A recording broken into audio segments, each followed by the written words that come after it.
You are back with us just outside of Budapest. It's normally baking hot for this one. Current temperature, though, a very pleasant 25 degrees. A lot higher, though, 40 on the track for round 13 of F1 2004, the Hungarian Grand Prix. 70 laps in the company of Mark Blundell and James Allen. Thank you very much indeed, Jim. Hello, everybody. Welcome to a thankfully sunny Hungaroring, as Jim was saying, after rainstorms yesterday, which missed the qualifying session by just half an hour. And what chaos that would have wrought if the rain had come earlier on. It's a pleasure now today to see more traditional August weather for this afternoon's Grand Prix. Tremendous crowd, mixture of Hungarians, a lot of Finns on holiday, always popular with the Finns this Grand Prix. Austrians as well, having lost their Grand Prix this season. This is the nearest one for them, really, to travel to. And they're enjoying the atmosphere here this afternoon. Significant afternoon today, certainly for Ferrari. As we've heard, they're likely to clinch their 14th Constructors' Championship today. Just 10 points will do it. And Schumacher going for an all-time record, 12th Grand Prix win in a season. One record which has had a little bit less airplay is that if Schumacher does win here this afternoon, it'll be his 7th Grand Prix victory in a row. That's only been done once before in the history of the sport, back in 1953 by Alberto Ascari driving, guess what? A Ferrari, you guessed it. Monaco then still the only blip in what has otherwise been a perfect season for Michael Schumacher. But there's plenty of other stuff going on today. Very interesting situation, certainly, in the battle between Renault and BAR for second in the championship. Ross Brawn there, technical director of Ferrari, just surveying the scene. There's Takuma Sato, as I say. He's got an important job to do today because Renault are just 9 points ahead of BAR in the Constructors' Championship, and they seem to have lost their rhythm of late. Last two races, they've scored only 6 points in comparison with 14 by BAR. And you can see that with Sato and Button there at the front of the grid, Alonso 5th and Trulli in 9th place. Renault certainly on the back foot here this weekend, and that's certainly something we'll be keeping our eye out for. Williams, you can see Antonio Pizzonia there. Good effort by him out qualifying much more experienced teammate Montoya. Pizzonia still deputising for the injured Ralf Schumacher. We're hearing he will be back in the car at Monza, but medical bulletins from the Schumacher camp are pretty common at the moment. And there you can see the rest of the start grid as well. David Coulthard underlining what a terrible mistake McLaren made yesterday. Raikkonen 10th, Coulthard 12th. They went the wrong way on tyre choice. They chose too hard a compound of tyre. And what a terrible mistake, Mark, for a team which the last few Grand Prix, I mean, let's face it, Raikkonen's been challenging for the victory at Silverstone, Hockenheim as well, and it's a tremendous setback for them.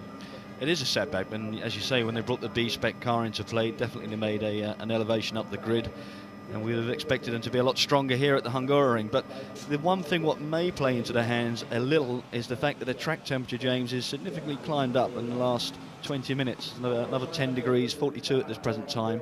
That will play into the hands of the McLaren guys with a hard tyre, and it could obviously play into the hands of Schumacher with a harder tyre, because I'm convinced that Rubens Barrichello should be a strong candidate to be leading the race, because he is on the softer Bridgestone. Yeah, there's Barrichello starting from the outside of the front row of the grid. There's the local hero Zsolt Baumgartner, who's been staring down at us from billboards all over town, advertising water and various other products. He's a Hungarian sporting star, and there aren't really too many of those in the firmament, although I noticed that one of their swimmers got a bronze medal yesterday in the pool in the Olympics, so obviously plenty going on for the Hungarians at the moment. Engines firing up then, always an exciting moment in a Grand Prix. The real action about to begin. Mechanics pulling away from the cars, tyre blankets being taken away. There's Eddie Jordan, his two cars, Heidfeld and Pantano, 16th and 17th on the grid. A lot of stories swirling around Jordan for the future. And there you can see, for once this weekend, we have got a nice day here in Budapest as we go off on the parade lap. 70 laps of this 2.7-mile circuit, 14 corners. Most of them pretty slow. It's on the slower end of the scale of Grand Prix circuits in the Grand Prix season. Some people call it Monaco without the barriers, but it's a bit faster than that. And Rubens Barrichello's been left behind for some reason. Doesn't seem to have got away. Now he's got away slowly, but we've got more waved yellow flags still at the back of the grid. Has anybody else run into trouble? I can't see anybody else, Mark. No, it looks okay at the back there, but Rubens will be a little bit unhappy with not getting away cleanly. Obviously, he doesn't have some doubt in his mind when he comes up to the grid to start. What is significant, though, James, to me, is that there wasn't much dust there on the inside of the circuit. Normally, when those guys pull away, there's a lot of dust that comes up. But I think yesterday we had a rain belt. It went for the EF3000 race, and maybe we can see a cleaner circuit. Minardi there obviously was stuck at the back. They've restarted it and should be away. Yeah, that's Gianmaria Bruni. He's got going, but the teams will need to let Michael Schumacher and others know it's going to be a long wait before Bruni gets himself round to the proper grid, isn't it? Yeah, and I mean, of course, Michael Schumacher does not want to arrive on pole position and have to wait for the Minardi to pull up on the back of the grid while his car's cooking there. These cars obviously got radiators on board, but they've not got the luxury of a fan there to keep them cool. They need the air to be flushed through the rads to keep them efficient. Now, what about Rubens Barrichello, I hear you saying? Well, it looked to me as though he got away before the last car went past him. In fact, Bruni is behind him, of course, as well. So that means he will be able to rejoin his normal grid position, even though he was slow away from the start, provided that was the case and that none of the other cars, not all of the other cars, got past him before he finally got going. So a little bit of chaos before we've even got this Grand Prix going. Everybody warming their tyres up. Montoya there said this weekend he thinks Jenson Button's nuts to want to go to the BMW team and leave BAR behind. Certainly at the moment, BAR, the stronger outfit. And they're the sea of characters. Many of them from the United Kingdom, a lot of British teams in Formula One, obviously, all making their way back to the garages as this Grand Prix about to get underway. Bruni is going to actually pull up to the back of the grid, James. Yeah, he won't retake his actual position there. Massa will be 19th in effect, but actually will be on the back there. So, just coming up onto the grid, everyone give him a squirt on the throttle just to build up the hydraulic pressure in the system. The start, we're not allowed launch controls anymore in Formula One, but nevertheless, the hydraulic system, absolutely critical to a Formula One car, controls the throttle, gearbox, everything else. A very, very important part, making sure you have the pressure.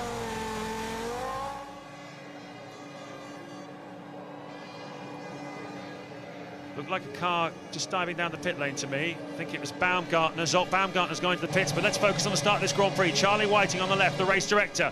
We'll get this race going in a moment. We've had to a little bit of drama already. Let's hope we can get it away cleanly and safely. When the 5 lights go out, we'll be racing in Budapest. Go! Schumacher nicely away. You've got the Renault fast starting right down the pit wall.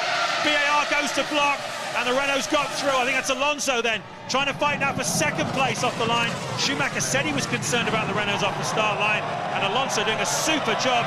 Barrichello trying to resist as they go down to the second corner, and it's crashed there. One of the Toyotas involved. Yeah, what a super start there by Alonso. We know the Renaults are quick, just like a rocket off the grid, and he's already put himself in contention in 3rd place. You see a move there by one of the Williams up the inside of the BAR. Absolutely then, working away down the lap, it's Michael Schumacher, Barrichello, Alonso, bit of a touch there between the Renault and I think it was Jenson Button. Jarno Trulli also in the mix. Schumacher leading, Barrichello 2nd, Alonso 3rd, Montoya 4th, Button 5th, Sato down to 6th place, Trulli 7th, 8th Raikkonen, 9th Fisichella and 10th David Coulthard. Pitsonia has had a very poor start and he's down in 11th place. 6th on the grid then, Antonio Pitsonia. We didn't see what happened, but hopefully we'll get a replay. Drop right down into 11th place as Schumacher and Barrichello now, with Alonso dropping a little bit back from him, make their way. And Zonta, we're told, was the Toyota that we saw having a spin there. Looked like a bit of front end damage as well on that car. Yeah, it definitely looked like he had some carbon damage on there, and that's unfortunate for Ricardo Zonta, obviously replacing Cristiano D'Amato for this race and for the rest of the season, we're told. It would be nice for him to have a clean start. End of the first lap then. Schumacher leading by 1.1 from Barrichello. Alonso 3rd, dropping back 2.4 seconds. Montoya up into 4th place. That's a good effort from Montoya. He started 7th on the grid, so very, very strong by him. Jenson Button, he's down to 5th from 4th on the grid. And Jarno Trulli has benefited there. He's up in the 6th place. Takuma Sato seems to have lost ground, Mark. He's down in 8th place at the moment. He started 3rd big disappointment for Sato, considering you started third, you dropped yourself some 5 or 6 places on lap 1. That's going to be a hard task now to work your way back through. Well, I talked about the significant battle for second place in the World Championship between BAR and Renault, and certainly on the grid BAR had the upper hand, but now in the Grand Prix, Alonso third ahead of Button in fifth, Trulli in sixth. It looks like Renault, the pendulum swung towards them, and we'll be keeping an eye on that throughout the Grand Prix. And I think this is why there's been these rumours kicking about over the weekend, James, that Sato maybe is not consistent enough to stay within that team. We'll have to wait and see. There have been a lot of people saying that he needs to get those points in the bag for BAR. They desperately need to move into the constructors area so they can move up the grid next year. Well, I for one would be very sad to see Takuma Sato leaving BAR and Formula One, because he's such an exciting young racer. But as you say, I know the team have been frustrated by occasions like Monaco, where pole position was there for the taking and he just didn't take it. And his consistency, and there are 1 or 2 question marks over it, I think, within the team. Let's hope that with all the ructions following the Button move, that Sato is able to hold on. Right now, he's got a real fight on his hands, though. He's in 8th place in a car which has shown itself all weekend to be very strong, but Kimi Raikkonen has got in front of him in the McLaren. There is Kimi Raikkonen. And, well, as you said before, Mark, these track conditions today are a lot more suited to the McLaren package in Hungary than was yesterday's qualifying. And Raikkonen, a man on a mission at the moment. I think Ron Dennis has been quoted this weekend as saying he still feels that Raikkonen's capable of getting on the podium. And they've got some level of confidence as the heat builds up, track temperature climbs. That Michelin, although it's the harder of the 2 compounds, will come into its own during the race. Yeah, Ron Dennis, as you can see, could get the restart. Look at Alonso, fantastic start. It's like a missile, that car, isn't it? And Trulli on the outside as well. Here we go, riding on board with Alonso. Fillets the 2 BARs. I mean, that's incredible there. It's like a needle, and he has to thread the cotton through it. He does it with precision. He's almost brave enough to have a look down the inside of Barrichello, but I think makes the right move. Just sits himself back in third position there. But those Renaults are unreal. Let's see if we can work out what happened to Sato. You see, he was like taken as surprise by the Renault diving in front of him, but at the moment he's on the left as you go down, you can see. And trying to work out what happened to him and Pizzonia. Both of them lost a lot of ground at that start. There's Roberto Carlos, plays for Real Madrid. Soon there's Zonta and Webber getting together. Yeah, Zonta and Webber, and we think we've seen Webber come into the pit lane, caught up in that incident there. Webber didn't come into the pits, I don't think. He's in 12th place at the moment, but Schumacher's pace at the moment is absolutely mesmerising here on lap 4 of 70 in Budapest. A 1:19.921 that last lap by Michael Schumacher. Rubens Barrichello a second slower. Tremendous early pace then by Schumacher as we ride on board with the Sauber. This is Felipe Massa with Giorgio Pantano just in front. It's a battle for 15th and 16th places.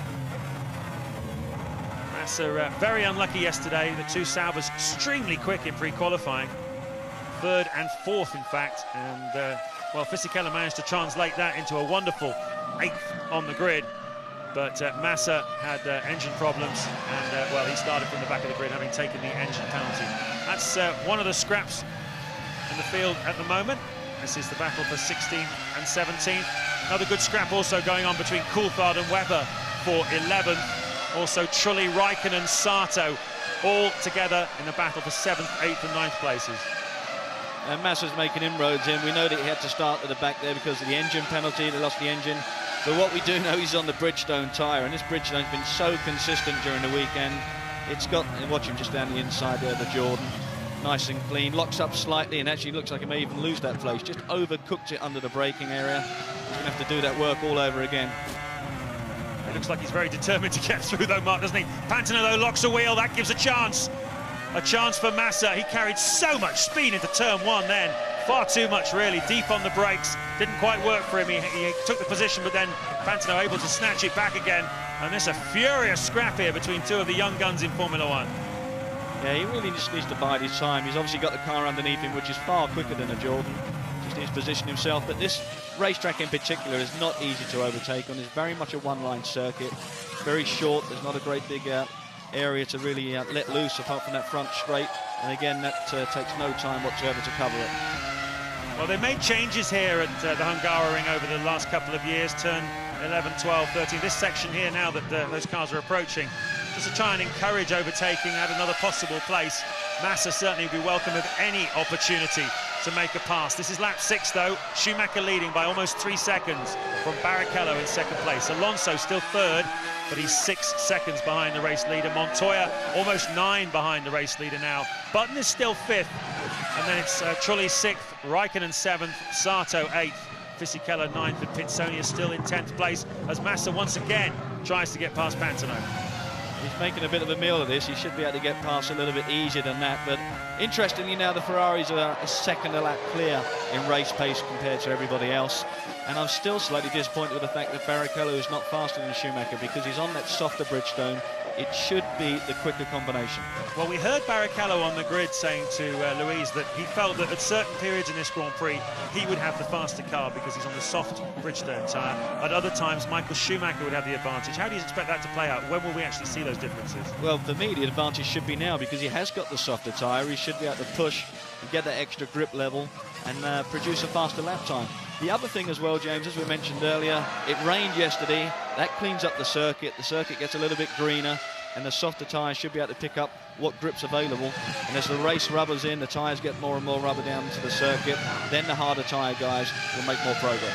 Well, Barrichello is certainly a canny operator. Won this Grand Prix a couple of years ago when Ferrari clinched the Constructors' Championship here in 2002. And well, he certainly knows a thing or two about winning a Grand Prix, but he hasn't done it since Suzuka last year. Some suspicions that maybe Barrichello carrying a little bit more fuel than Michael Schumacher. Possibly that was why he wasn't able to get that pole position off him yesterday.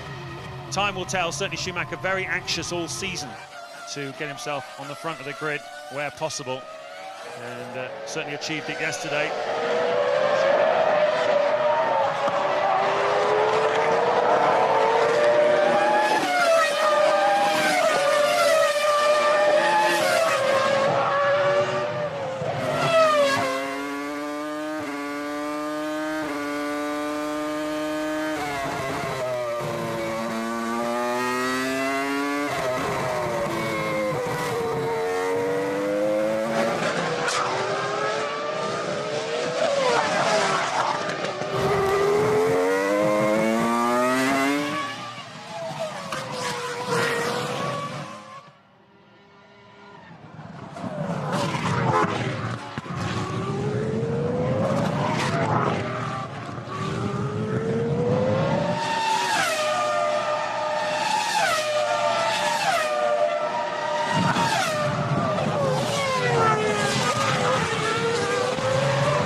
9 of the Hungarian Grand Prix here in Budapest. Just looking at a replay of the start again, you can see there Ricardo Zonta damaging his car, but he's not come in to repair anything on that as a result of it. Nobody yet making a pit stop, but we are getting close to the first round of scheduled stops here in Budapest. Some discussion going on with the Ferrari timing wall, and Michael Schumacher, Mark, is certainly forcing the pace at the moment. Possible that he might be getting building up to his first pit stop here of the afternoon. Well, we anticipated that the first stop would come within a 10 to 12 lap range, and yeah, you've been seeing Schumacher pushing very hard. That may indicate again that yes, he's running slightly lower on the fuel limit because he's got that harder of the two compounds with the Bridgestone tyre. Well, unseen by us, that scrap we were watching just before of Massa and Pantano. Massa has got in front of Pantano because Pantano went off track down at turn 11, so I'm not quite sure whether he was assisted or he went off all by himself, but that's what happened. There's Chris Dyer, race engineer of Michael Schumacher, and a bit more dialogue going on than you would normally expect in a run-up to a pit stop. Normally they're very clear and precise in their instructions. Obviously tyre pressures, I would think, Mark, is what they're discussing. How much air pressure do they want in those tyres? Well, it's just a situation, I mean, they know what pressures they normally would run, but depending on the balance of the car, the handling of it, some of the tyre might inflate the left or the right side slightly more than what they would like, and that just gives a slight imperfection in the handling itself. Schumacher will keep relating back information on what's going on with the balance of his car, and of course the telemetry is there for those guys to see all the information. Okay, diving into the pits then is third place Fernando Alonso, the first man to blink here this afternoon at the Hungaroring. That will let Montoya, Button, Trulli and Raikkonen all go through. Pretty much a clockwork stop. Also coming into the pits, the Sauber, Giancarlo Fisichella from 8th place, diving into the pits as well. Nice stop then by Alonso, just 7 seconds, around about 20 laps of fuel, laps worth of fuel going into there. They say 15 on the computer, we'll see. But Ted Kravitz, what can you tell us? Yeah, James, down at McLaren, I think Kimi Raikkonen's in trouble. Can you see him on the timing screens? He went by, and I think there might have been a bad problem. He's dropped down to 11th. He was right with Takuma Sato and has dropped down to 11th, so trouble down here at McLaren for Kimi Raikkonen. Yeah, Kimi's obviously had some mishap there because he dropped off about 10 seconds on that one lap there, and David Coulthard's got in front of him. Maybe we might get something picking up on the cameras on a replay if he's had a spin or so forth, but that clearly looks like he's in a major problem. Well, McLaren have had their share of reliability problems this year. 8 times already they've retired from Grand Prix to compare to just the once for Ferrari, and that was an accident for Schumacher though. Into the pits comes Rubens Barrichello from 2nd place, so he didn't have more fuel on board than Michael Schumacher. Ferrari go to work. Very, very quick stop indeed, much less than that. Everybody's diving in now. Here comes Alonso, here comes, Montoya, here comes Button, here comes Trulli, all diving into the pit lane for their first scheduled stop. This is lap 12 of the Grand Prix. Out goes Barrichello, just rejoining in front of Takuma Sato in the BAR. That was close. Very important for him to get out in front of Sato. Yeah, he needs to make sure he's in front of Sato, but obviously Sato will be trying to push like mad to get in front of him.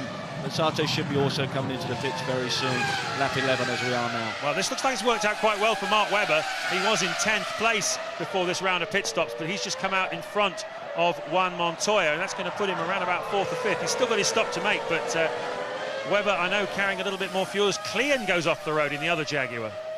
Yeah, Christian Klein just getting a little bit too wide there up at turn 4. It's a blind entry to that corner, and you literally need to be 6 inches wrong on the apex point, and they're 6 inches out of the exit of the corner. Michael Schumacher now comes into the pit for his first stop. Race leader comes in then. A lot of discussion going on in the run-up to this stop between Chris Dyer, the engineer, and the mechanics for the new set of tyres to go on. Very slick stop. When was the last time Ferrari messed up a pit stop? Yeah, that was a very, very quick stop indeed. In fact, I think that's probably about 6.5 seconds actually when those wheels were on and the car was down and it was away. Ted Kravitz has news in the pits for us. It's definitely a mechanical problem for Kimi Raikkonen. His engineer, Mark Slade, very worried on the pit wall. As I say that, the McLaren mechanics come out for Kimi's stop. Every time he's been passing by the pit straight, his engine's been sounding very rough. It's either an engine problem or he's stuck in some kind of low gear. Anyway, let's see what he does when they pit him. Well, we'll watch out for that. Here's Takuma Sato. He was in 3rd place before he made this stop. Obviously, he's making a later stop than many of the rest. He was down in 8th place before everything else shook out, and that's Nick Heidfeld just coming through in front of him. Heidfeld has yet to make a stop, and we'll believe that Raikkonen is now in the pits. There he is. Raikkonen's come in there, and as Ted was saying, obviously there is some major problem with the car because his lap times have dropped down significantly. They just have to monitor it from the pit wall, and obviously from Kimi's comments inside the car, just to see where he can cope with what's gone wrong. Well, significant. Look at the speed those two came out of the pits. Look at the speed Raikkonen's coming out of the pits. There is something wrong with that car. He's not up to speed at all, is he? He's being left behind. Something very wrong with that McLaren. Yeah, it sounds sick. You can hear it from here, actually. It's not running cleanly in all cylinders at all. And at this point in time, doesn't look like Kimi with the McLaren will be out much longer. He seems to be the one that gets the lion's share of the bad luck with reliability at McLaren, doesn't he, Kimi Raikkonen? As Bruni comes out of the pits for Minardi. Yeah, Raikkonen suffered with a lot of failures and problems technically on the car. Unfortunately, we saw him with that great run at Hockenheim, and we didn't get to see whether he would be able to stay there with Michael Schumacher because of his exit off the circuit. But we know that this guy's got the talent when the car's underneath him, and definitely a star of the future. So this is lap 14. Michael Schumacher leading the Grand Prix after the first round of scheduled stops. Barrichello second, Pitsonia third, Alonso fourth. Mark Webber, yet to make his stop, is in 5th place. Montoya is 6th, Button is 7th, and 8th is Jarno Trulli. And well, plenty of gravel has come out of one of the two Ferraris at that stop. And we're riding on board with Sato, trying to get past to Nick Heidfeld. That's the scrap for 9th and 10th places. Sato stopped, Heidfeld hasn't, and that's Heidfeld's teammate Pantano. Sato would really like Heidfeld to move over, or him to get by quite quickly, because at this point in time he's holding him up a considerable amount, some second a lap slower than Jordan is from the pace of the BAR. Ted Kravitz, Raikkonen coming in to retire the car. Right in front of me. Terrible, bad luck for Kimi Raikkonen. The engine's still going well. What are they doing? They're lifting up the front. That's unusual. Maybe it's something's wrong. Oh no, they're only lifting it up just to wheel it back in. The engine sounded fine at the pit stop, so you've got to assume maybe it's hydraulic system or gearbox. But another retirement, a bitter day for Kimi Raikkonen. There's sadness there to see Kimi being pushed back into the garage, because that's one of the guys that we felt would be making inroads into the front end of the pack. But it'd be interesting to know what has actually gone wrong with that car there. It did come out the pit lane very, very slowly. To me, at this point, up here, it didn't sound too clean. But Ted says the engine was running cleanly. That's how it should be. Pitsonia, poor start from him, from a good grid slot, but got himself back up to 4th place before making that pit stop. He's gone the longest then of the front runners, apart from Mark Webber, in this first stint. And that's quite interesting strategy from Pitsonia, carrying 3 laps more fuel than Montoya. Shows you that his qualifying performance yesterday, to out-qualify Montoya with 3 laps more fuel in the car, that is really, really credit-worthy. That's an impressive effort, and it will do him no harm whatsoever down the pit lane when people have a look back at this race and study the results and the strategies, which all these guys do, all the technical people, just to see what Pitsonia has actually made of that qualifying with that extra fuel on board. There's Kimi Raikkonen, retired in Australia, retired in Malaysia, retired in Bahrain, retired in Monaco, and again at the Nürburgring, retired in Germany when his wing flew off, retires in Hungary. A miserable season for the man who almost beat Michael Schumacher at the World Championship last year, missed out by 2 points at the final Grand Prix in Suzuka. Came into this season thinking this would be his year, and it really has not gone to plan for Kimi Raikkonen. There's Mark Webber, still yet to make his stop. He's in 4th place at the moment, 26 seconds behind race leader Michael Schumacher, but he's ahead of Montoya, Button, Trulli, Sato and Pitsonia. And, well, he'll slot back in after his stop, which must be imminent, around about 9th place mark, and a good platform for him to build up. Yeah, Webber comes in for his first stop. Now it's Christian Klein actually coming in. Sorry to correct you, but that's Klein diving in the sister Jaguar. Reasonably long fuel stop for him there. And he goes back out on track. He was in 12th place there, Christian Klein, before that, behind David Coulthard. We're just looking at the times here, James, and Button and Trulli are losing about a second a lap to the Jaguar of Webber at this point in time. So that's quite interesting. It must just be purely the amount of fuel load what's on the Jag at this point, just at the low side of things. And the other guys have been in for the pit, they're carrying the heavier load. Yeah, it's interesting that, isn't it? Certainly Schumacher and Barrichello lapping in the 1:20s, Alonso in the 1:21s, which is the kind of pace that you'd expect Montoya, Button and Trulli to be running at. But they're well, Montoya's a second and a half behind Webber. Webber now dives into the pits, so let's take a look and see if Montoya can step up the pace now that the Jaguars come in. Didn't really see whether or not he was holding them up particularly, but they've got the fuel load on board. Let's see if they can step their pace up now that Mark Webber has dived in. There he goes, didn't get a clock on that one.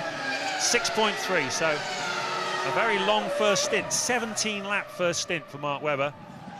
And once again, if you look at his qualifying performance, 11th, ahead of one of the two McLarens with that much fuel in the car. Good effort by Mark Webber.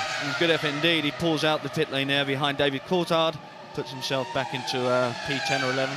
It's interesting here, James. We're obviously having a look at the fuel nozzle on the Ferrari team, and that's a problem which might be for the next stops. Obviously, they need to make sure that nozzle is going to be efficient and effective when they slide it onto the car to refuel. Well, to know you've got a problem, you have to well, figure it out first, obviously, but wonder whether the problem has actually affected the stops of either Schumacher or Barrichello. Did they get not enough fuel in? Is that why the rig is being taken apart? Certainly over the years we've seen a fair number of fuel rig issues, haven't we? And Ferrari have not been exempt from them either. So we'll wait and see with that situation with interest. Meanwhile, Schumacher leading by 6.8 from Barrichello. This is the early part of the second stint when you'd expect Barrichello to be faster than Schumacher on those softer Bridgestones. He isn't. And look at this, they are going to have to bring one of the two cars back in again from the looks of things. Which one is it? Is it Schumacher or Barrichello? Barrichello, the fastest man on the racetrack at the moment. Just clearing a bit of fuel away. This is, well, here's me saying, when was the last time you saw problems in the pits for Ferrari? And more or less straight away afterwards, we've got some.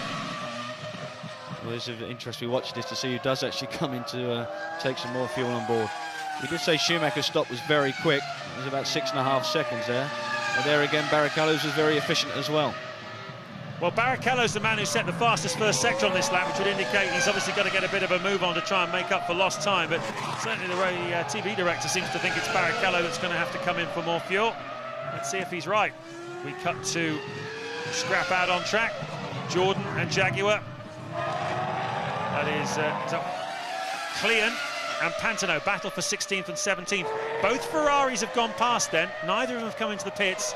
Ferrari have put one of the fuel rigs away. They've got another one out now. It's all going off in the Ferrari garage. And something very strange going on down there. Meanwhile, we're looking at Pantano and Clean, 16th and 17th on the racetrack at the moment. Christian Cleed not been confirmed yet at Jaguar for next year.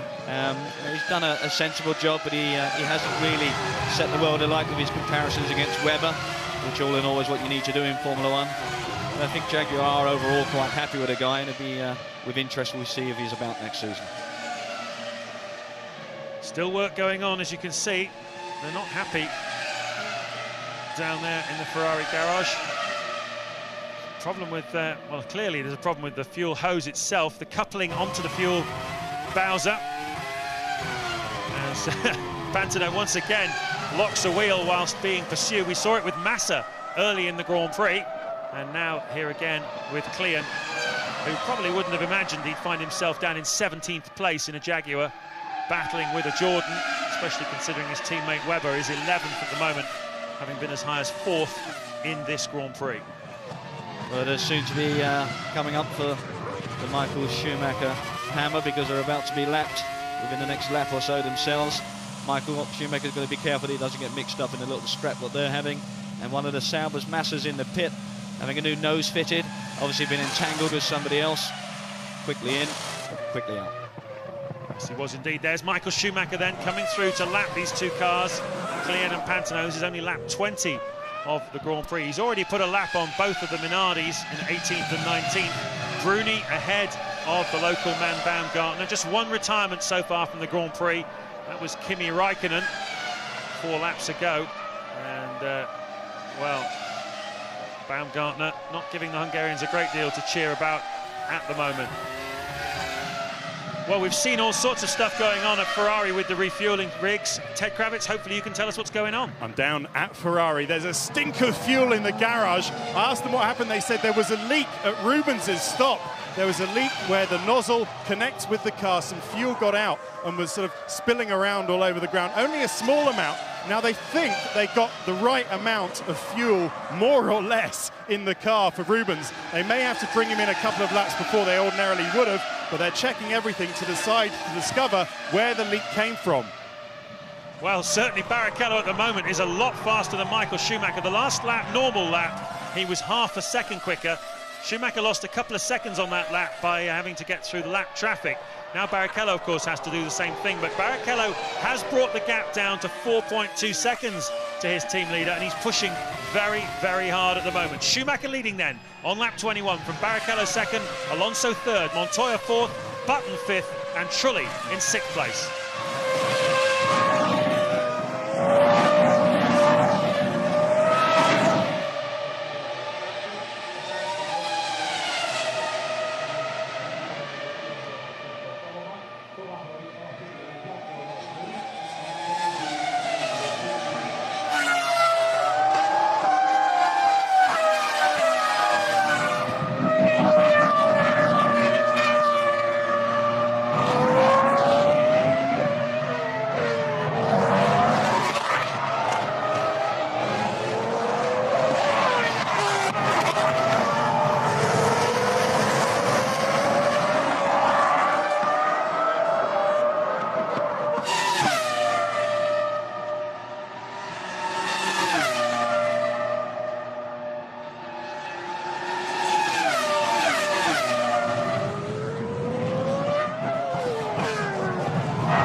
Lap 23 of the 70-lap Hungarian Grand Prix. Michael Schumacher leading Rubens Barrichello now by 6.3 seconds. Schumacher's doing a better job of getting through the lap traffic than Barrichello is. Barrichello had been catching him before they came up to the traffic, and you can see there Felipe Massa, who started from the back of the grid after taking an engine change on Saturday morning, retiring from the Grand Prix. We saw him a few laps ago, Mark, coming in for a new nose. We didn't see the incident, but I don't know if that's what's put him out of the Grand Prix, but certainly something has. It's a disappointment for Massa and for Sauber. The man on the move at the moment for me, James, Mark Webber. The guy's pushing very hard. He's sitting about half a second off the back of David Coulthard, and that just seems that he's making a little bit more of those Michelin tyres. And And the Jag obviously has got some sensible levels of performance under him. Certainly has, yeah. Jaguar going about their business very quietly throughout the weekend. Didn't look very spectacular throughout free practice, but then Webber, very impressive in qualifying, getting himself 11th on the grid. When you realise that he didn't come into the pits until lap 17, you realise just how much speed possibly there is in this car. And Webber, I guess, on a high. You know, the signature's on that Williams contract now. It's out in the public. Certainly on Friday afternoon, he was saying, I feel a weight off my shoulders now, that the secret is out. Everyone knows I'm going to Williams. I can just focus on driving the racing car. How much as a driver does that really lift off you and that kind of thing when the news is out? Oh, it makes a big difference. I mean, you know, anybody, just to have your future mapped out for you, you know what you're doing in the next few years. And obviously for Mark Webber, as he's previously stated, this is a huge career move for him, going to the Williams BMW team. It's the start of a new era, because I think he is definitely going to be a Grand Prix winner in the not too distant future. Here he is bearing down then on David Coulthard. He's been pushing him quite hard for the last few laps, and it's an important Grand Prix, this one, for Coulthard right now, with strong performances recently in this updated McLaren, but needing to remind everybody of his credentials really and his quality. Second most successful driver on the Formula One grid. And with Jenson Button's shock move to BMW Williams for next year, there is a plum seat at BAR Honda for next year. And a lot of people in the paddock seeming to think that Coulthard, if he keeps his nose clean over the next few Grand Prix, can get that seat. What's your view? Well, it's definitely opened up the door there, but significantly the pictures what we were seeing between Webber and Coulthard, that looks an obvious choice if they swap seats in some respects, of DC taking the Jaguar seat of Webber as he moves on to Williams. But yes, now with BAR's opening, that is also there. Certainly it's a tough decision for BAR Honda, exactly what they're going to do. And as we said before, Sato into that equation as well. We're just looking at some super slow-mos. Nice to see the cars sliding. That's even with traction control, they still manage to slide these things. Fastest way on these cars, Mark, is to have them to be smooth as you can be, but even with these groove tyres, they do tend to sort of slide across the top of the road, don't they? Yeah, they're just getting to the maximum level of adhesion, and the rear of the car just stepping out slightly. But of course, this circuit is renowned for getting dust and sand on it, and especially on the exit of the corners of the cars, sometimes leave the curving, kick up a little bit of dust, and it just loses you a slight amount of grip. The drivers describing it to me that when you drive one of these modern generation Formula 1 cars, you glide into the corners. He said that's the feeling that we have. Pitch the car, but it glides. It's so much up on the edge of adhesion. Well, we've seen in the last few minutes some dramas down at the Ferrari garage. They've got some problem with their refueling hose. Let's get more on that from Ted Kravitz. And they're still working on it, James. Nigel Stepney and team manager Stefano Domenicali are paying very close attention. They're just being very meticulous because they're still not quite sure what's wrong. Of course, when Rubens comes in, they can use Michael's rig.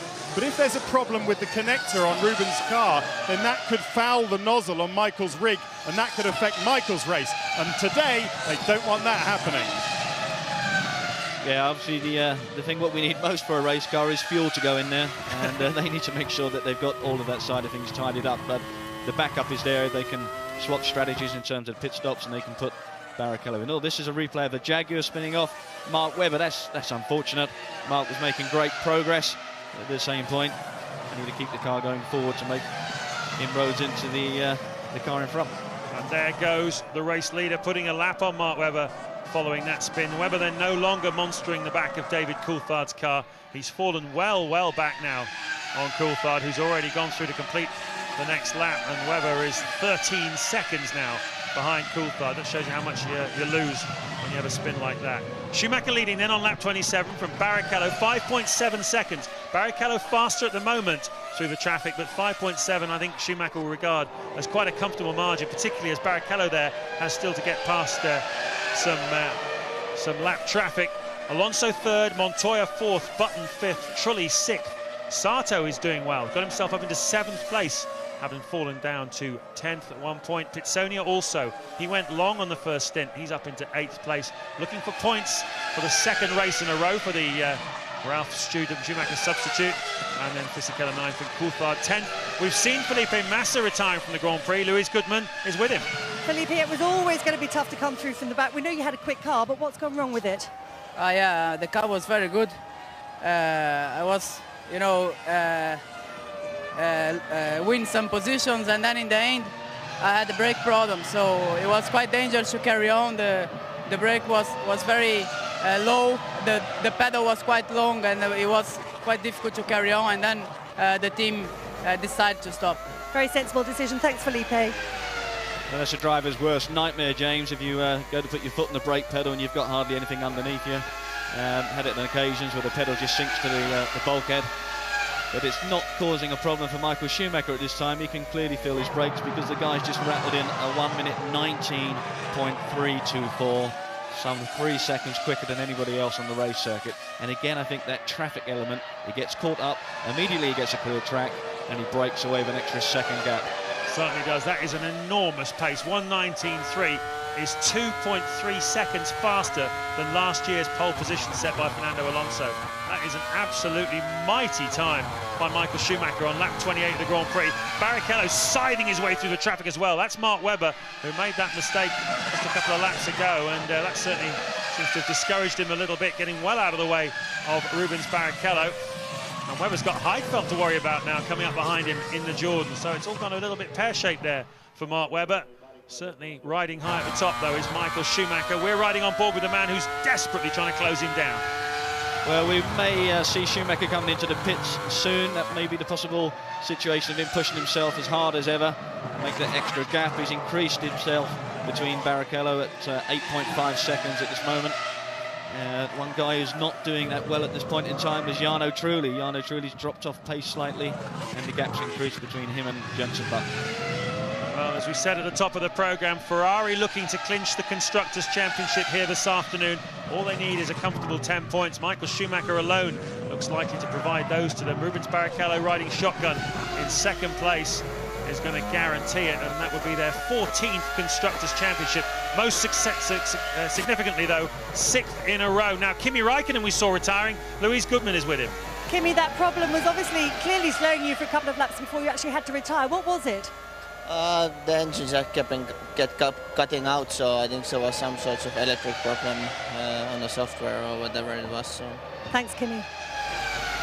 I'm glad to see my hearing's still good. The engine is cutting out, that's what it sounded like. And Kimi Raikkonen must be very, very upset with the whole affair there. Takuma Sato dives in for his second stop of the afternoon, and Michael Schumacher is putting in the fastest lap of the race so far. He is first sector and second sector, the fastest we've seen. As we look at Sato exiting the pits, this is going to be some unholy time by Michael Schumacher when he comes through to complete this lap. As Sato makes his way back out onto the racetrack, was in 7th place before that stop, and did he get back out in front of David Coulthard? Looks like he did. So that is Sato back out in 9th place then in the BAR. Teammate Jenson Button in 5th, and Schumacher a 1:19.071. Are we watching qualifying or a race? Well, they're qualifying times, aren't they? But Barrichello's responded with a 1 minute 19.2. But I have to tell you, as a driver, when you know that you've got a softer tyre on board and you're still not matching your teammate with a harder tyre, you get demoralised. I mean, you really should be quicker. I mean, you've got the tyre underneath you to increase that track performance. He should be a little bit quicker than Michael Schumacher. Alonso pits from 3rd place. There he is, his second stop of the afternoon. He had Montoya 14.5 seconds behind him. He will take 3rd place off him. It'll be touch and go, though, with Jenson Button.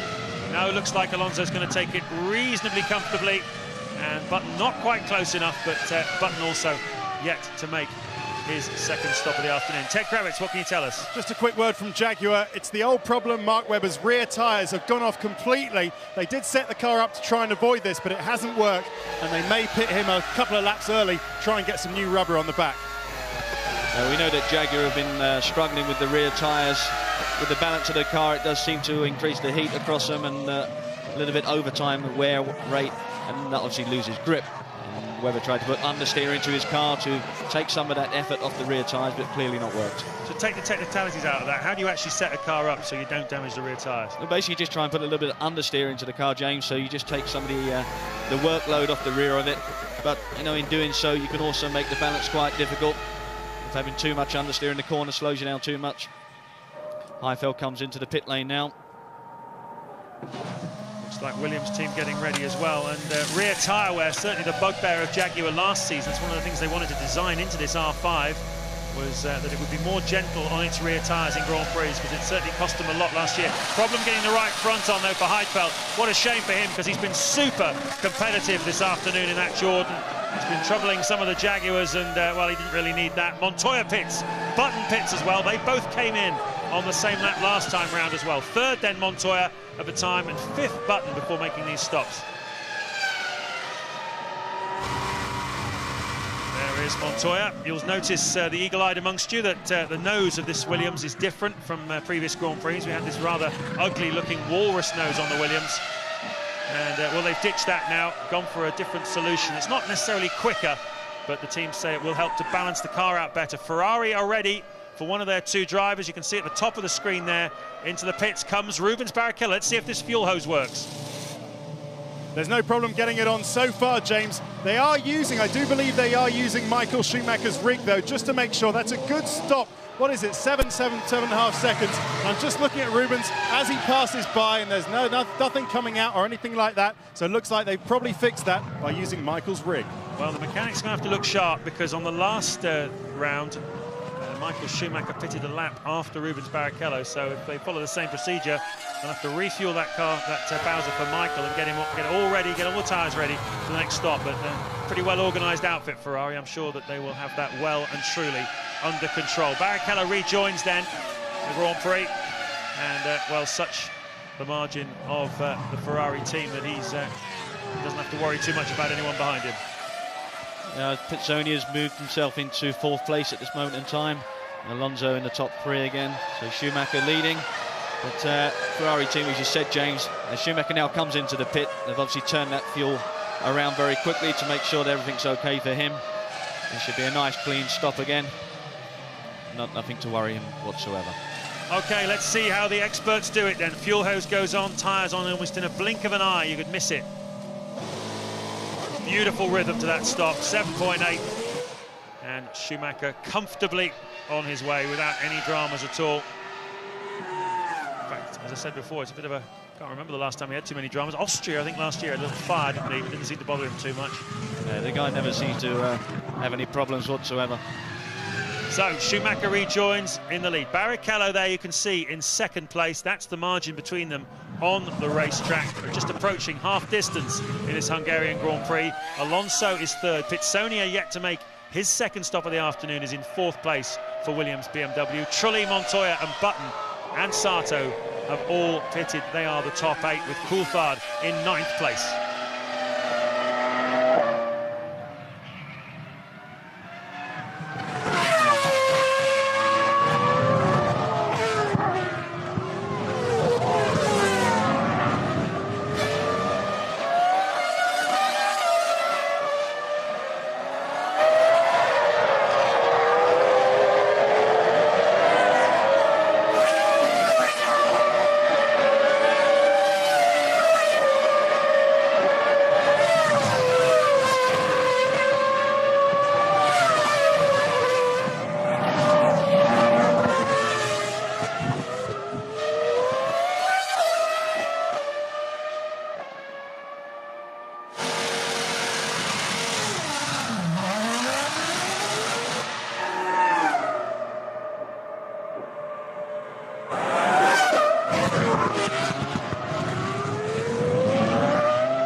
halfway stage of the Hungarian Grand Prix from Budapest. James Allen and Mark Blundell with you as Christian Klein in a Jaguar pits from 13th place. Michael Schumacher leads the Grand Prix by almost 10 seconds from Rubens Barrichello. Alonso is third, half a minute behind Barrichello, with Montoya 12 seconds behind Alonso. But then we've got Button and Sato and Pitsonia quite close together on the racetrack, with Trulli and Fisichella 8th and 9th. We've lost Zonta. I think we just saw a flash of him there. His car pulled over on the side of the track. Ricardo Zonta, who has replaced Cristiano De Matt, has been dumped by Toyota for this Grand Prix and for the rest of the season. And it looks as though Zonta's first Grand Prix race for Toyota has come to an abrupt stop in the first sector of this lap. And, well, one interesting thing that happened in that second round of pit stops is that Sato managed to get himself ahead of Jarno Trulli. Sato doing quite well after a very unfortunate start, which dropped him, he was third on the grid, dropped down to 10th, but he's back up into 6th place and fighting hard. Well, Button in 5th place and Sato in 6th, which are the all-important point-scoring positions what BAR need. But interestingly for me, James, it's 31.4 seconds the gap between Michael Schumacher and Fernando Alonso, and you kind of get the impression that Michael would like to lap Alonso, like what we saw last year, but the other way around. And I'm sure that he's aiming to do that. Well, that's a very good point. Certainly last year, Bridgestone tyres on the Ferrari were not the right thing to have here. And Alonso managed to lap Michael Schumacher, who finished down in 8th place, as Zsolt Baumgartner, the Hungarian driver, makes his second stop of the afternoon. But the circumstances were so special last year, weren't they? You had Webber at the front of the grid that held everybody back, do you remember, in the early part of the Grand Prix, and that allowed Alonso to make that break, to get a huge margin over everyone. Certainly Schumacher's margin over Alonso, 41.3 seconds. He'll need, well, he's going to need over 70, isn't he? 78, 79 seconds before he starts coming up behind him. But we're only at half distance. It's possible he might well try and do it. Well, his lap times look like he's going to try and do it. He keeps consistently putting his car into the 1 minute 20s, and at this moment in time, Rubens Barrichello's only circulating in a 1 minute 21, a high one at that. So the gap is possible there to be done. Second the lap from now on would give him the opportunity to lap the man in 3rd place, Fernando Alonso. That is something we will look out for. Tell you one thing that's interesting to me also, Mark, is that Alonso is going along quite well. 1:21.8, high 1 minute 21 laps anyway. Meanwhile, Jarno Trulli, the last few laps he's been lapping in the mid 1 minute 23s. Pitsonia has now passed him for 7th place. So I don't know if Trulli's off the boil or he's got a problem, but really ever since the team, he and the team had that rift, he's just not been firing on all cylinders, has he? He doesn't seem to have been. He definitely seems to have been affected in some way, and you're right in saying that he is off the pace here. He's a second and a half off his teammate at this stage, being overtaken by Pitsonia. Yeah, that announcement came out from him and Renault about the future of the pairing. He's definitely put a damper on their performance so far. 29 seconds he is behind his teammate Fernando Alonso, who's on for a second podium in succession. And, well, Renault in that battle, as I mentioned earlier, with BAR Honda for second in the Constructors. They've only got a 9-point margin. Obviously, Alonso, if he stays where he is today, is going to score 6 big points for them. But they've got Button and Sato in 5th and 6th for BAR, so they can't afford to drop too many points, Renault. We're just watching Ricardo Zonta now, returning back to the pits. He's slightly frustrated that he hasn't completed his Grand Prix distance, especially finishing the season off. Be nice to get that distance under his belt.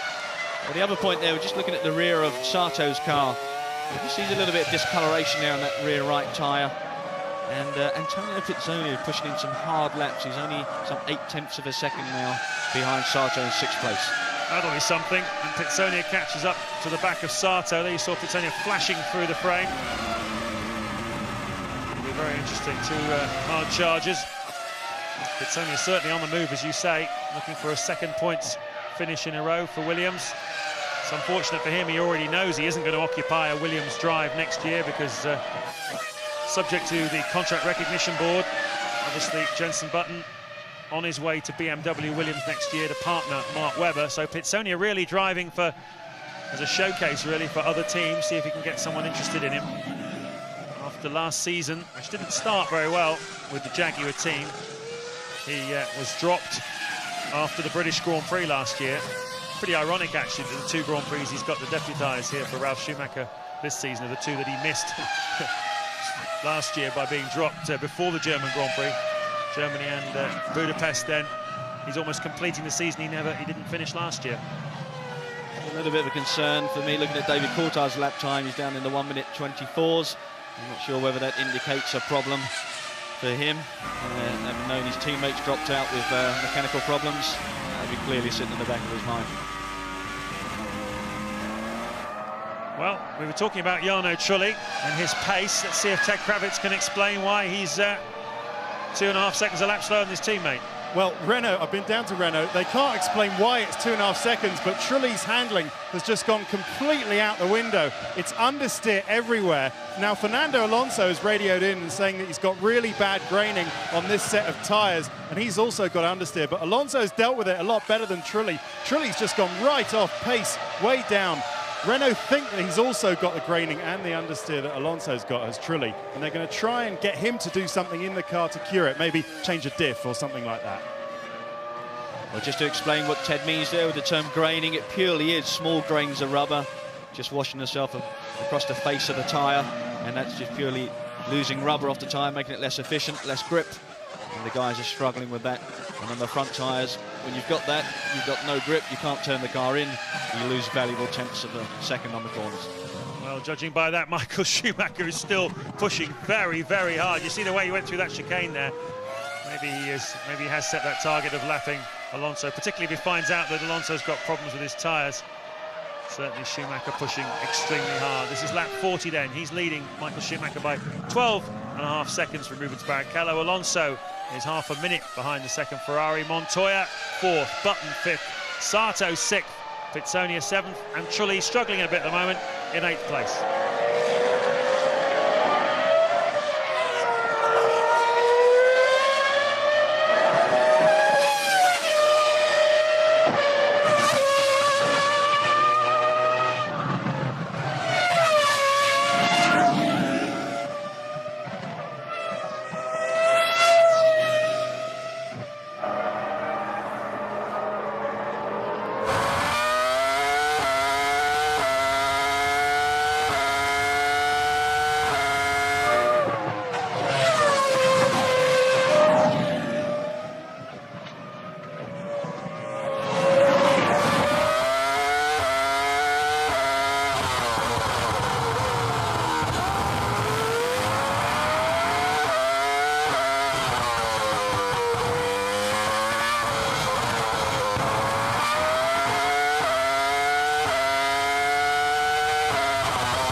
43 of the Hungarian Grand Prix. Jarno Trulli has been getting slower and slower and slower. His lap time's dropped into the high 1:24s, which is, well, 3 seconds slower than teammate Alonso. Clearly some sort of problem with the set of tyres that he had on that stint. He's come in to change them. He's been lapped by Michael Schumacher, which is a sort of consolation for what happened last year to Schumacher, lapped by Alonso. But Ted Kravitz, what can you tell us? Yeah, down at Renault, he tried changing it, Jarno did, from inside the car. There was nothing he could do. They had to bring him in to change those tyres because they were just completely gone. It was stupid keeping him out. So they came in, changed the tyres. It's well ahead of schedule, though. When the tyre wear gets to that point where the car's got no grip, the risk is that you're going to run off the road or lose it, and the consequences are that it's the end of your race. So the sensible thing is what Jarno's done, pulled the car in. It's out of strategy, but he's got a fresh set of rubber on to get to work with. So Schumacher leading the Grand Prix, Barrichello second, Alonso third, Montoya fourth, Button fifth, and Sato in sixth place. But the man on the move at the moment is, well, certainly Jenson Button, who took half a second out of Juan Montoya on the last lap. Just over 3 seconds the margin between Montoya and Button, the man who will be replacing Montoya in the Williams next year. If the Contract Recognition Board agree with Frank Williams that there was a loophole in the way that BAR took up Jenson Button's option. Tremendous amount of talk about that this weekend. We've only got 3 retirements so far. We've heard from Felipe Massa and Kimi Raikkonen. Now Louise Goodman has tracked down Ricardo Zonta. I have indeed, James. Ricardo, clearly not the return to Formula One that you were looking for. Problems really right from the first corner when you had that contact with Mark Webber. Yeah, the start was quite good. I gained some positions, but on the end of the straight was a big, very tight, and one car touched my rear wheel and I spun. And so I lost completely many positions, and it was quite difficult to overtake the guys. But in the end, I lost completely the power. Something related to the electronics. Better luck next time. Thank you, Ricardo. Thank you. Jarno Trulli has retired from the Grand Prix from 12th place. We saw him making a stop, Mark. This is what happened. He's coming around the last turn here. It looks like he's just puffing some smoke out the rear of the car. Just small hints of it. You can only put that down to a technical failure of engine-related or maybe possibly gearbox, but definitely it's the end of his day for sure. Retirement number 6 of the season then for the Renault team, and I know reliability, one of the absolute keys for them to a successful season. Second at the moment in the World Championship, desperately keen to hold on to that. And well, they've got Fernando Alonso currently in 3rd place, on target for 6 World Championship points, but Button and Sato are 5th and 6th, who will nullify that. So the battle goes on between them to the flag, as Jarno Trulli, not a happy camper this last few months since he fell out with that man there, Flavio Briatore, the boss of the Renault team. Trulli's on his way at the end of the season, probably to Toyota. He hasn't signed his contract yet, but that's what we understand. Nice shot there, Baumgartner. That's what it feels like to be lapped. Not a nice feeling. No, not a nice feeling, but when you've got Pablo Montoya breathing down your neck in a BMW Williams, there's not much you're going to do about it when you're sitting in the Minardi. Doesn't have the same levels of grip and power. Must be very dispiriting for drivers. They win in the Junior Formula, they win a Formula 3 Championship or a Formula Renault Championship. They're just used to turning up and winning most weekends. Get into Formula 1, you might never win again. It can take years and years to even get on the podium, can't it? There's definitely a downside, but of course everybody strives to get into Formula 1, and when you do get there, regardless of what car it is, you're quite happy with that. But once you're in, you've got to try and stay there and elevate yourself. And as we've seen, people like Mark Webber, who started at Minardi, made good impressions. This gentleman here, Jenson Button, is making an impression. He's definitely making some inroads into Montoya. He's now down to 3.2 seconds behind Juan Pablo Montoya. Yeah, it's another fighting drive by Jenson Button. He started 4th on the grid, didn't have the best of starts, and dropped down. Now he's in 5th place at the moment. The speed differential on that overtaking move was absolutely staggering, wasn't it? I was going to say rapier-like, but after Baumgartner's training with the fencing team, that would be too unkind. I'm just impressed with Jenson Button over the course of the weekend. I mean, he's turned up here, a lot of pressure on his shoulders. Everybody's been asking him a million questions, and he's got his head down. He's just got to work, and he's turning in an impressive performance yet again. Definitely an old head on young shoulders. Yeah, we were talking about this before, weren't we, Mark? I mean, there were so many distractions as a Grand Prix driver. You've got to be at a press conference, you've got to do marketing things, go and talk to sponsors, guests. You've got a weekend like this as Jarno Trulli walks in. You've got everybody and his wife wanting to talk to you about your controversial move to Williams. As a sportsman, how do you just completely blank everything out? I think in some respects Formula One drivers are quite unique, because if you analyse it, there's not many sports that you're actually put under the microscope that much when you're in your event. You wouldn't see somebody being interviewed just before they go off for the 100-metre hurdles, for instance. But these guys, 2 minutes before they're in a race car to start the race, they've got a microphone underneath them, giving them a view of what they're about to do. So very, very special people indeed, but they can shut things off and focus. So let's enjoy Jenson Button's style. You can see he doesn't like to hit the curbs too much. One of the smoother drivers in Formula One, certainly more Prost than Villeneuve, you would say.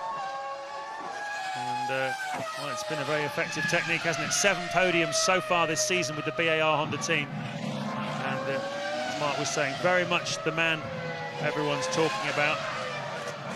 One of the interesting things about his move to Williams is that, provided that the Contract Recognition Board do find that he's eligible to go to Williams, is that he won't actually be able to test the car until after Christmas, and that will hand a bit of an advantage to Mark Webber, won't it, who will presumably be driving the car as soon as the November testing break is concluded. Well, we'd think that would be the case. Again, it would be providing that Jaguar's contract ends so that he can go on to do that. But yeah, it will have some advantage there for Mark Webber to get early mileage under the belt with the Williams car. But you know, I don't think it takes too long for Jenson Button to catch up. I'm sure it won't, but it'll mean that Webber's got his feet under the table first, and sometimes that kind of thing does count for a lot. Expecting a terrific rivalry between those two. Personally, I think they're very well matched, and I can imagine them staying together for quite a long time at the heart of that Williams team. As Pitsonia there puts a lap on the Minardi. He is currently in 7th place, Antonio Pitsonia. No change in the order at the top of this Grand Prix. Michael Schumacher 15 seconds ahead of Barrichello. Alonso still that half-minute behind. But Schumacher still pushing very hard. 45 seconds now, the gap between himself and Alonso. Montoya 4th and Button 5th. Jarno Trulli we saw retiring a few minutes ago after going rather slowly. He's talking now to Louise Goodman. Yeah, very disappointed, Jarno Trulli. I've just seen you having a long chat with Alan Permain, your engineer. Have you worked out what went wrong? Well, at the end I had an engine failure, but I was gradually looking pretty bad and slowing down. It's a shame because at the beginning I had a very good start. I was held up by Jenson. I was much quicker than him, but I couldn't get him past. And then in the end I just lost the engine. You'd made a stop just before that. Were you having some problems with your tyres? Yeah, I was having problem. One stage I was very, very slow suddenly, and we don't understand why. I lost about 1-2 seconds, and then the engine gone. Thanks, Jarno. Well, while we were listening to Jarno, we saw Mark Webber making way for Montoya, who is putting a lap on him. Webber on his way to Williams next year. He can't wait for the opportunity to be driving that car. Webber lost a lot of ground with a spin when he was tackling David Coulthard in the battle for 10th and 11th place earlier on. So that's what caused Webber to lose so much ground. And also Takuma Sato pitting from 6th place as Ferrari get some more tyres ready for the two drivers who are in control very much of this Grand Prix and well on their way to clinching a 6th consecutive Constructors' World Championship. Never been done before. David Coulthard still having a slight struggle there with the harder tyre compound, what they chose with the McLaren. He's still lapping in the 1-minute 21s, mid-21s at that. And most of the guys now, it seems a little bit of a drop in the track temperature in the ambient. Just clocking up 1-minute 20s. Jenson Button definitely is making a move now. 3.3 seconds from Juan Pablo Montoya in 4th and 5th place. Well, one of the leading Formula One magazines is carrying out a poll at the moment, which of Michael Schumacher's 80-plus Grand Prix victories is his greatest. The top 10 they're looking for. And I think you'd have to say this has certainly been one of the most dominant, but not necessarily one of the most difficult for him to achieve. He's pushed very, very hard in this Grand Prix. There have been others who have been much more hard-won. Ross Brawn said to me when we were doing that interview before the Magny-Cours race over in Maranello, Schumacher will always win a race for you that you should win, and he'll often win a race for you that you shouldn't win. And that is why he's the best, and that, as Ross said, is why I stick very, very close to him. I think there's a difference between a good driver and a great driver, but I don't think there'd be anybody down the pit lane who would refuse the services of Michael Schumacher. but as we know it, he's going to be at Ferrari for the next few years to come. Yeah, sure to end his career with the Ferrari team. Absolutely no reason to go anywhere else. There, the sole remaining Renault then, Fernando Alonso in third place, maintaining a very, very good pace indeed. He's just set his fastest lap of the Grand Prix so far, with 21 of the 70 laps still to go. And that was a 1:20.2 for Alonso, so he's getting on with it in the Renault. Meanwhile, Montoya, who's 14 seconds behind him, he also has just set his fastest race lap half a second slower than the Renault. So that gives you an idea of the difference today on this track between Renault and Williams. It's about half a second, the difference. You can see Ferrari getting ready for a stop. Jenson Button there, leaving the pits on his final stop. That's his third stop of the afternoon, and he was in fifth place before he made that stop. And Rubens Barrichello comes into the pits now for his third stop of the race. Very good stop again by the Ferrari team, 7.3 seconds. It really is clockwork when you watch these guys perform. Yeah, I think there's one or two people in Formula One who wish it wasn't quite so clockwork sometimes. Pit stop's one of the things that can just add a note of chaos and what have you to a Grand Prix, just shake up the order a little bit, but certainly no problems so far. Jordan had a little problem earlier on getting a Heidfeld's front right on, but no problems for his teammate Pantano there, pitting from 14th in this Grand Prix, and that's allowed Christian Klein to get past him. We've got news from our ITV pit crew, say that Jenson Button put some scrub tyres on his third stop there, and the possible reasoning for that is that those tyres have all been used over the course of the weekend, and what we would term as being cured. They've had a race run, got up to temperature, dropped back off again, and that sometimes alleviates the graining problem. So maybe they've been seeing some heavy graining on those Michelins as well. Well, Pitsonia there, you can see in the Williams pitting in front of Michael Schumacher. Pitsonia had been given a wave blue flag to let Schumacher, the race leader, through. And it looks like, well, although Pitsonia came into the pits first, Schumacher is leaving them first. And that avoids the problem of Pitsonia having to get out of his way. Pitsonia then goes a lap down, but he's still in fifth in this Grand Prix. He's dropped down, there's Button, you can see. Is that Button or Sato? Certainly the two of them are circulating out there at the moment. And Pitsonia has Pantano, having just made a pit stop, pulls off to the side of the track. We often see that, don't we, that the car's stationary towards the end of a Grand Prix for a while in the pits, and it goes out, and soon after it all goes wrong. Alonso in the pits. Pantano just watching there on the slow motion, just coming to a rest. And Alonso in the pits here for his last stop. Again, good stop again, 7.1 seconds. Looks like he'll continue onto the podium by the look of things with his current pace.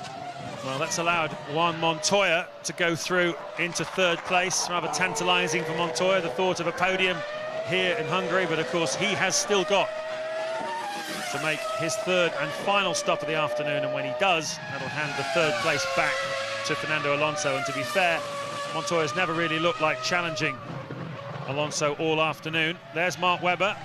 He's up to speed on his tyres. Alonso still getting up to speed on his after that recent pit stop. Webber ruining the mistake, the spin that dropped him off the back of Coulthard while they were battling for 10th place. Coulthard at the moment then up in 8th place in the McLaren. And we're hearing from our F1 ITV pit crew that Giorgio Pantano, who we saw retiring just a moment ago, had some gearbox problems. That's why he pulled out of the Grand Prix. Williams ready for Montoya.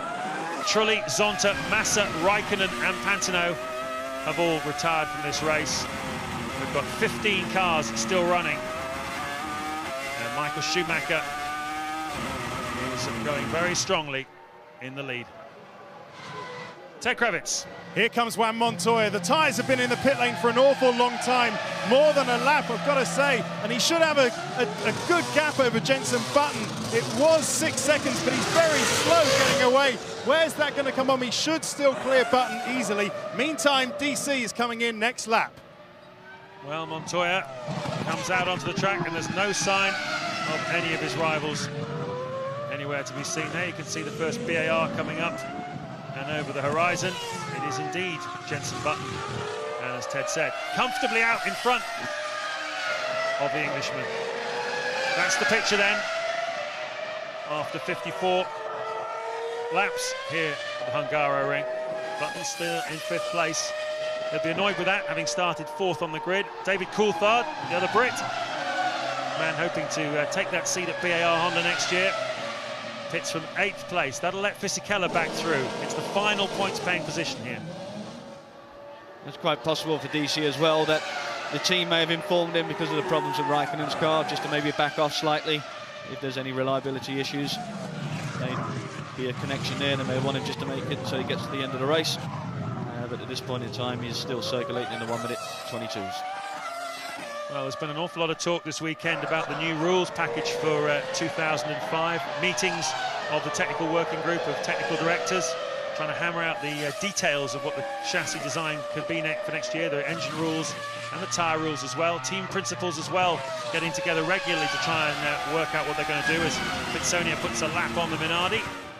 And at the moment, although they're heading towards a solution, they still haven't got a solution. And here we are towards the end of August with designers still not really knowing exactly what rules to design their cars to next year. Looks like the nose is going to get raised up to reduce the downforce. They're going to get rid of the diffuser underneath the rear of the car. It cuts a lot of downforce as well. Looking at engines which possibly last 2 Grand Prix weekends instead of just the 1 at the moment. And possibly looking at having only 2 sets of tyres across, well, 3 sets of tyres across the whole weekend, but only 1 set you can use for qualifying and the race. That's something I personally wouldn't really want to see, Mark, because I don't think, I mean, there's a lot of other junior Formula who have far more sets of tyres than Formula 1. It would make Formula 1 look a bit silly, wouldn't it? Yeah, I'm with you with that, James, but I do sense there's a lot of frustration down the pit lane, a lot of uneasiness in not knowing where the future and the direction of Formula 1 is.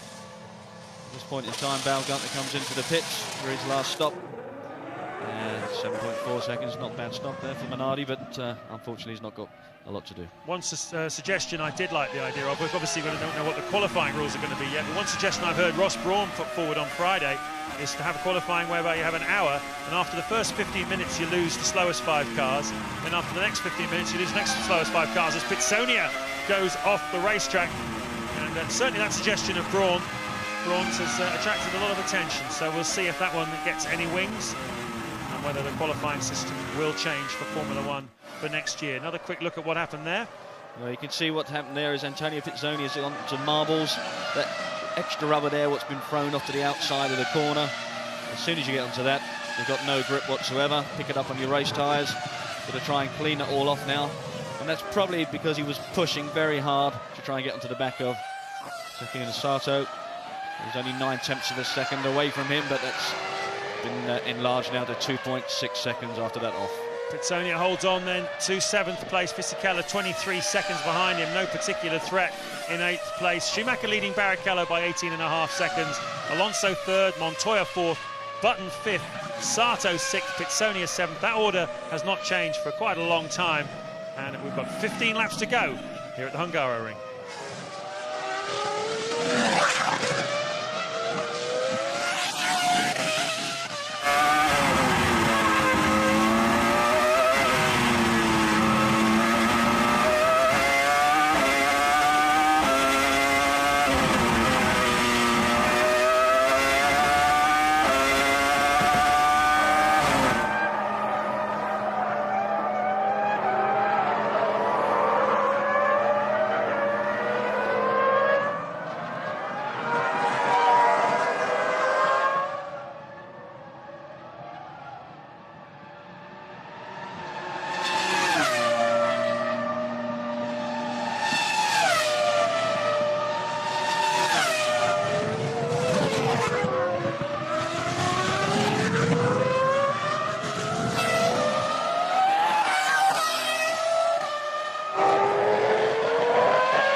Just 13 to go here at the Hungaroring. James Allen and Mark Blundell with you this afternoon. Michael Schumacher leading the Grand Prix, started on pole position, has been completely untroubled all afternoon. Rubens Barrichello in second place, that's where he started on the grid. He's 17 seconds behind the race leader. In third place at the moment, Fernando Alonso, who started 5th on the grid. He made those places up at the start and hasn't lost them since. Juan Montoya, he started 7th on the grid. He too made up the places at the start. He's in 4th place. Jenson Button, well, he started 4th on the grid but dropped down into 5th, and that's where he stayed for the rest of the Grand Prix.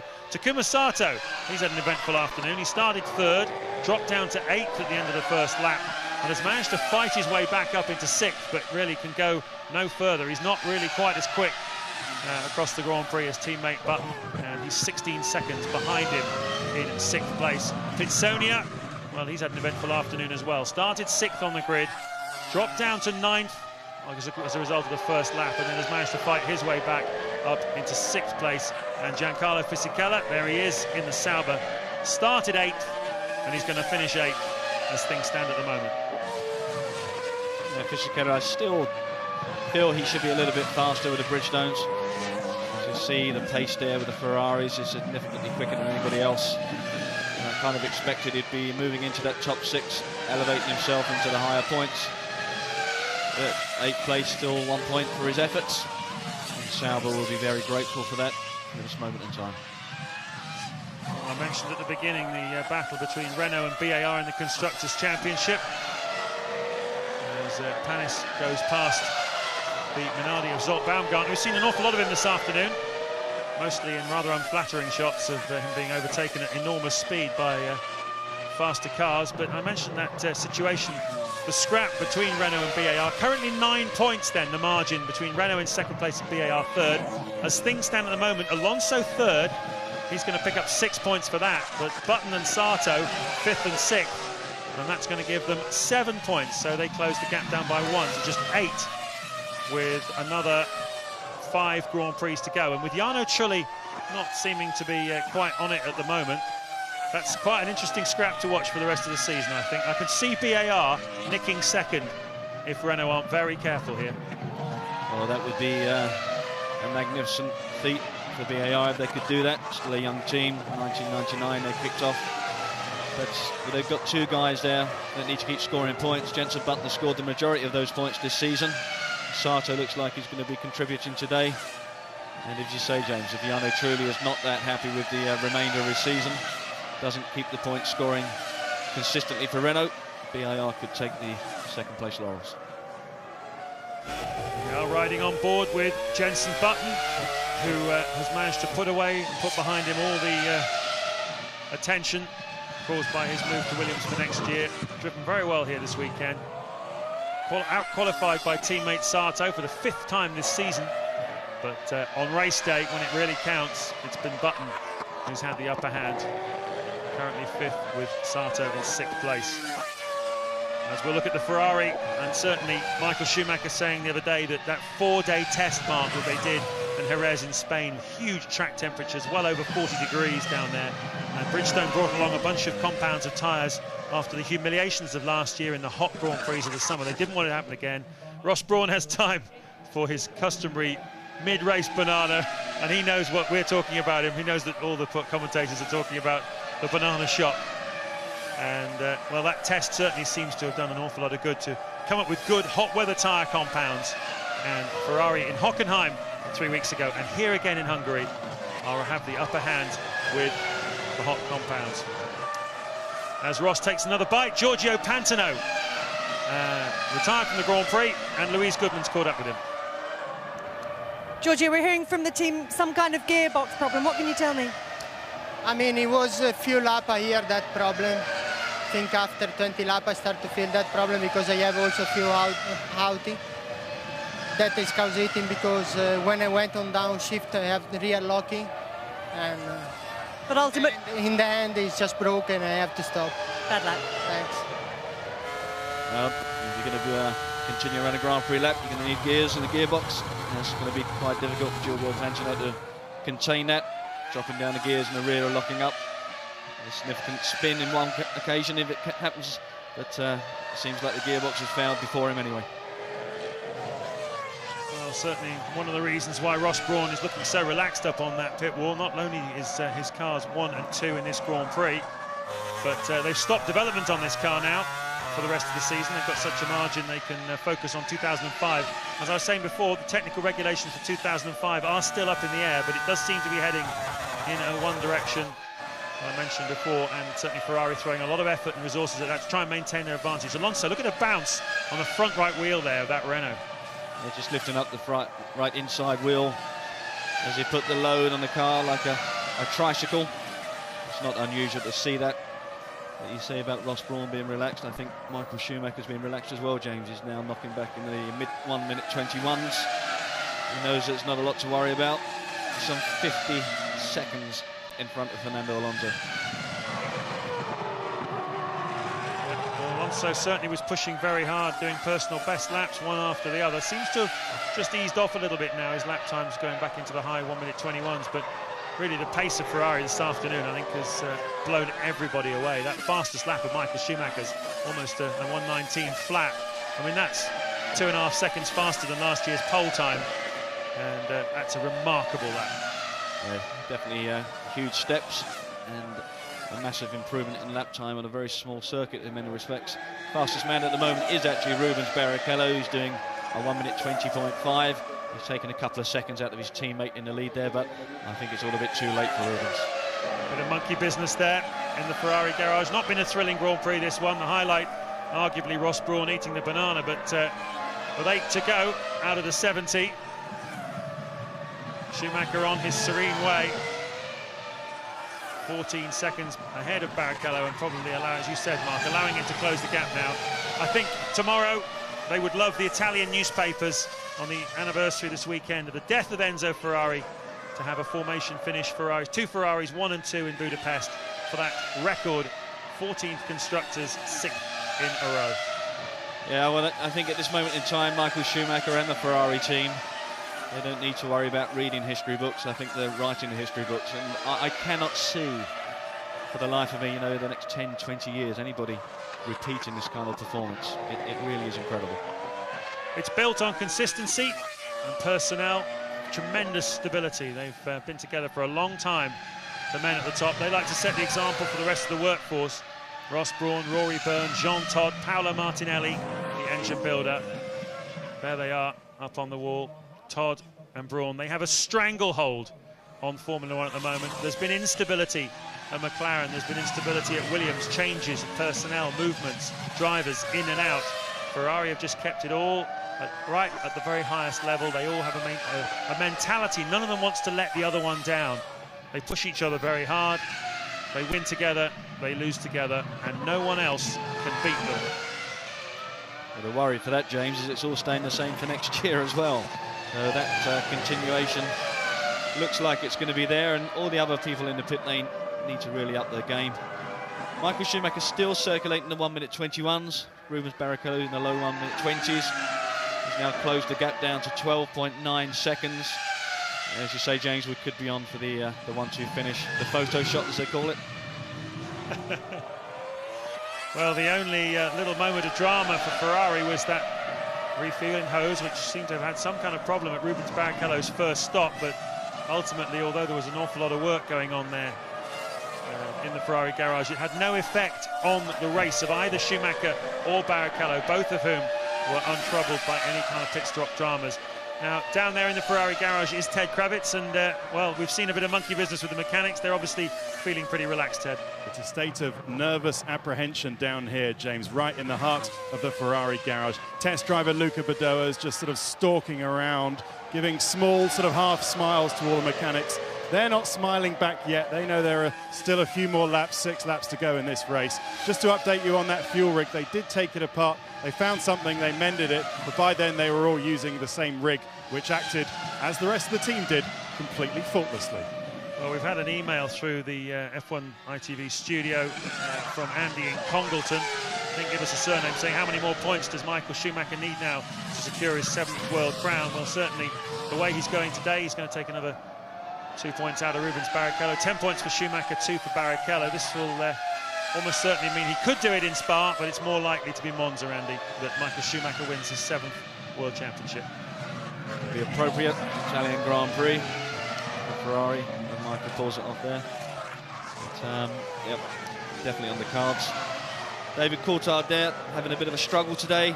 And I think DC's doing as good a job as possible inside the cockpit of that car, gritting his teeth and driving there what's underneath him, which at this point doesn't look like the performance we've seen of McLaren over the last couple of Grand Prix. It definitely did step up to the plate with that B version car, but this weekend hasn't shown any promise.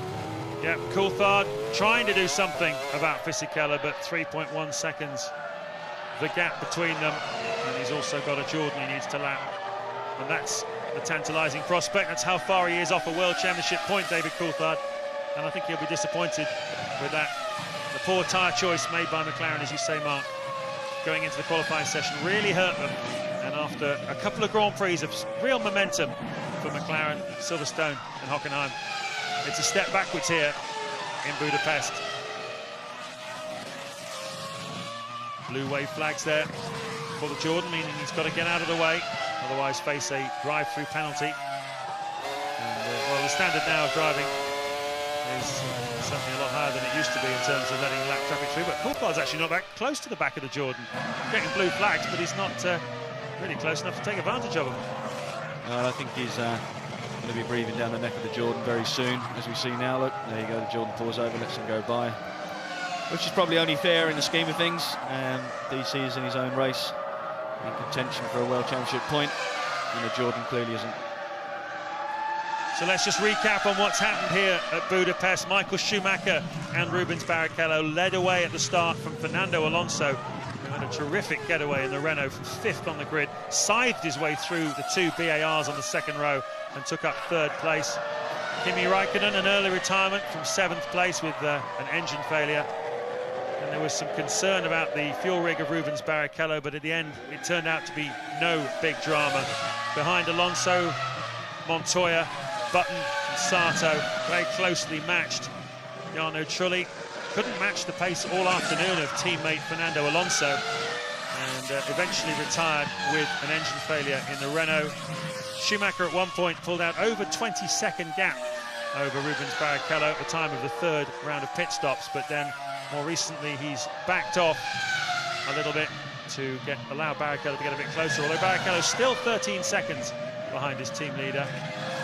And Alonso, well, he's been over half a minute behind the second Ferrari for some time. So the start, in the end, absolutely critical here at the Hungaroring, and the positions haven't really changed, apart from Sato and Pitsonia, who dropped down out of the fringes of the top 10 and managed to fight their way back up to 6th and 7th. But certainly the front 5, their positions haven't changed since the start. No, they haven't, and I think the guy for me at the beginning of the race there who made the big impression was Alonso, making that incredible start. It's paid off for him, getting into the first corner there. He stayed in 3rd place for the duration of the race, and it just makes the underlining statement that if you can get off the grid cleanly and get there into turn 1 before most of the other guys, you've got a good chance of staying. Yeah, certainly one or two of the other technical directors, as we look at Juan Montoya there coming through the final corner, currently in 4th place. One or two of the other technical directors suggesting that Renault actually built really around the whole concept of starts, the engine, the clutch, the electronics, the whole way the chassis is designed, the weight distribution. Obviously they want it to be quick across qualifying and quick across a race, but the start, they've identified the start as a crucial moment of a Grand Prix, and they've made this a really good starting car. What are we putting out here? Number 6, is that going to be? Well, 6 in a row. Number 14, total Constructors' Championships. What are they playing around with here? Quite possibly could be a fuel number, just or number 1. Yeah, well, we know that.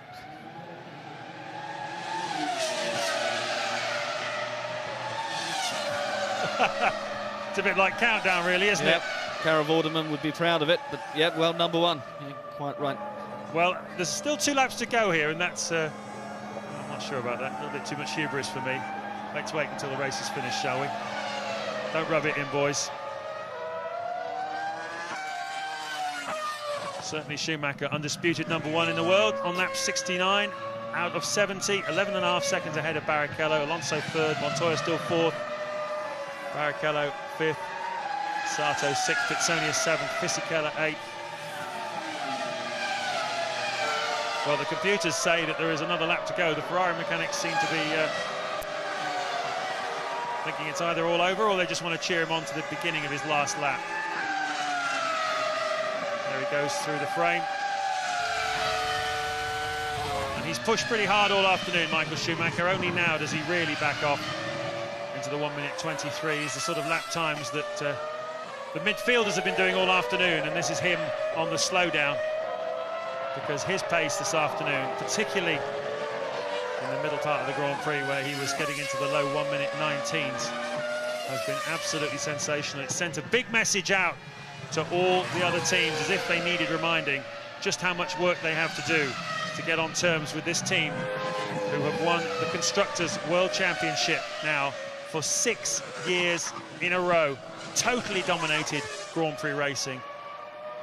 And what have the others got to do to get close to them? Well, I don't think anybody knows at this point in time. But you're going to have to get up pretty early in the morning to beat Michael Schumacher, because the guy is unstoppable, along with the Ferrari team. Yep, just like Lance Armstrong, nicknamed the Cannibal. They're also starting, the Italian papers are starting to nickname Schumacher the Cannibal as well, because he eats the other drivers alive. Is he looking in his mirrors to see where Barrichello is? Doesn't look like we're going to get a formation finish. Barrichello just behind those other cars. Doesn't want any messy BARs in the photo for tomorrow, because Michael Schumacher comes out of the final corner and he wins the Hungarian Grand Prix and brings Ferrari that much, much cherished Constructors' World Championship on the anniversary of the death of Enzo Ferrari. What a place, what a time to do it, to go to Monza in 2 races' time as champion. There they are side by side, a wonderful 1-2 for Ferrari. Schumacher's 82nd career victory, and perhaps the most significant thing of all, he has now won 12 Grand Prix in a single season and pushed his own record even further out of reach of anybody else. Records tumbling then here at Budapest. Alonso coming through for another podium, his 2nd in a row after that wonderful one at Hockenheim 3 weeks ago. Terrific drive by Fernando Alonso, and then we wait for Montoya and Button to come through 4th and 5th. And Mark Blundell, your driver of the day. For me, there can only be one guy, and that's the guy who's just won this race, Michael Schumacher. Copybook race. I think hats off to Alonso. I think he's done an outstanding job. This start was superb. Put himself into the podium position from the off and stayed there. But Michael Schumacher, there's nothing you can say about the guy anymore. There's no other words in the dictionary for it. Well, he's enjoying his moment. Button, Sato, Pitsonia all coming through. Pitsonia 2 more points for him. His 2nd Grand Prix behind the wheel of a Williams. Another good effort for him, matching the result he got in Hockenheim 3 weeks ago. And that is the story that says it all. The world #1, Michael Schumacher and Ferrari. And no doubt the podium in a few moments will be a very joyous occasion.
Welcome back to Budapest, where Michael Schumacher, Rubens Barrichello and Ferrari boss Jean Todt are celebrating. The Italian makes 14th Constructors' Championship and their 6th in a row. They kind of expected it here this weekend, and it's a sweet moment for them. After Schumacher was lapped here 12 months ago, they really have put the memory of that well and truly behind them. Schumacher now 120 points in the World Championship, 12 Grand Prix victories in a season. That's never been done before. Rubens Barrichello has 82 points, so 38 points the margin with 5 Grand Prix to go. As I was saying, the likely scenario, unless anything happens to Rubens Barrichello in Spa, is that Monza will be the place, and what a place for Schumacher to wrap up his 7th Drivers' World title.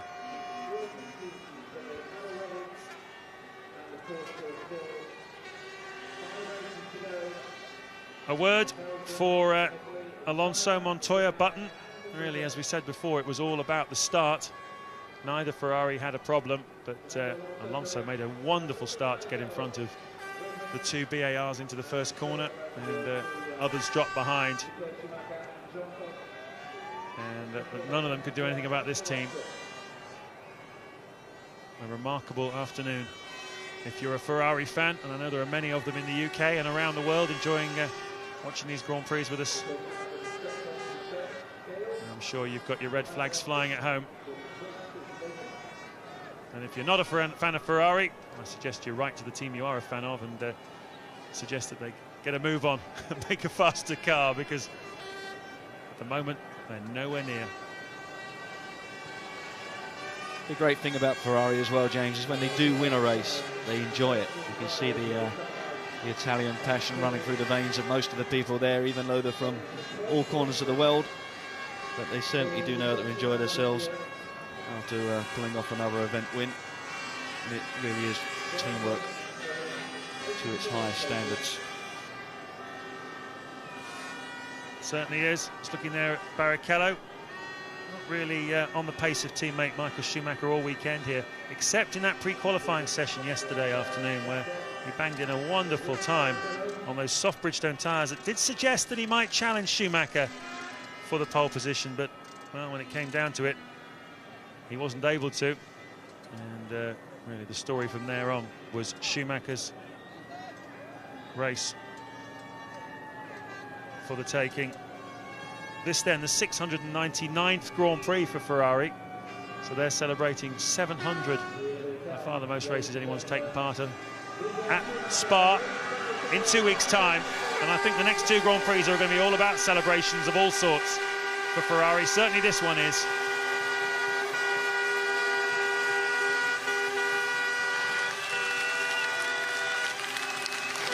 "90 strong they come to a Grand Prix. Mechanics, caterers, racing drivers, team principals.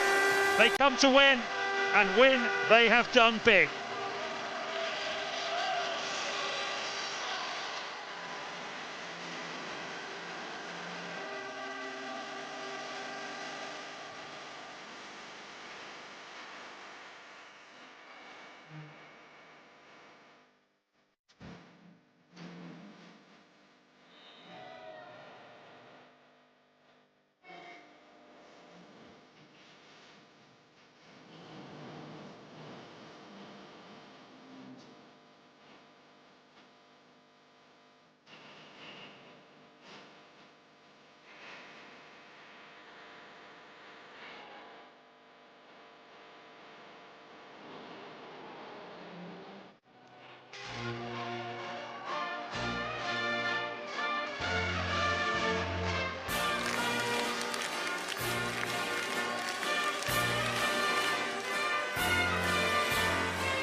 children all over the world who probably think the German national anthem has two parts, a slow dirgy bit and then a jolly bit at the end. So often have we heard those two anthems together. Schumacher picks up the 12th trophy of the year. How many more will he win? That's the question. Belgium, Italy, China, Japan, Brazil, all still to come. And with the exception of China, where we've never been before, all tracks that have fallen many times to Schumacher. Jean Todt, now boss of the whole Ferrari operation, not just the racing team, picks up the symbolic trophy, the winner of the constructors' win for here, but of course for him, the World Championship. Rubens Barrichello in second place. Yeah, Jean Todt there, the conductor of the orchestra. He's definitely done a fantastic job. And as you say, James, now taken on a much bigger role in the organisation. But Michael Schumacher, what a guy. Fernando Alonso, this is definitely a guy I think, if given the equipment, could compete against him. But I don't think we'll see that for a period of time. So the 8th 1-2 finish of the season for Ferrari gives them that Constructors' Championship. Schumacher takes his record 12th win in a season. Coming to Budapest this weekend, all the talk was of Jenson Button leaving BAR, but the real story in Formula One is that these guys are unstoppable.